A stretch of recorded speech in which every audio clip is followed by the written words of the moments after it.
C'est dans cette nature particulièrement verte et vallonnée que nous retrouvons des sites d'exploitation de lavande, lavandin, hélicryse italienne, thym, mélisse et tant d'autres encore. Je suis sur le site d'une distillerie artisanale et vous avez là déjà devant vous les résidus après distillation, et c'est ces résidus qui vont permettre la fabrication de pellets à l'automne lorsque la saison de cueillette sera terminée. En faisant ces pellets à base de déchets, je vais dire aromatiques, l'empreinte écologique devient infime. Et il faut savoir que les pellets de plantes aromatiques ont une énergie beaucoup plus élevée encore que les autres pellets que vous connaissez et qui se trouvent être à base de bois. Nous avons devant nous progressivement cette distillerie. Le principe est toujours le même.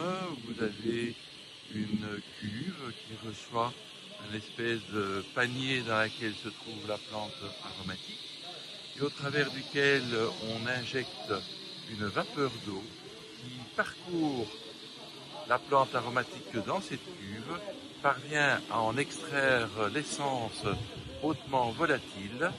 Le mélange gazeux homogène se trouve être ensuite emmené dans un réfrigérant, autrement dit dans une cuve remplie d'eau, dans laquelle se trouve le serpentin, dans lequel traverse le mélange gazeux homogène.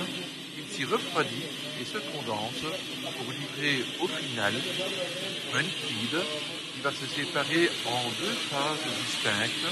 Une première, la vapeur d'eau qui redevient de l'eau, et des molécules aromatiques volatiles qui deviendront l'huile essentielle. L'huile essentielle étant totalement insoluble dans l'eau, elle flotte sur l'eau et on va pouvoir la récolter par simple récupération, par simple décantation.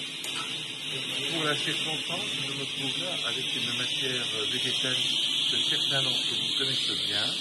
On la sent instantanément. Vous avez la mélisse et il faudra au minimum 5 tonnes de cette herbe de mélisse pour permettre l'extraction d'1 kilo de cette huile essentielle particulièrement précieuse.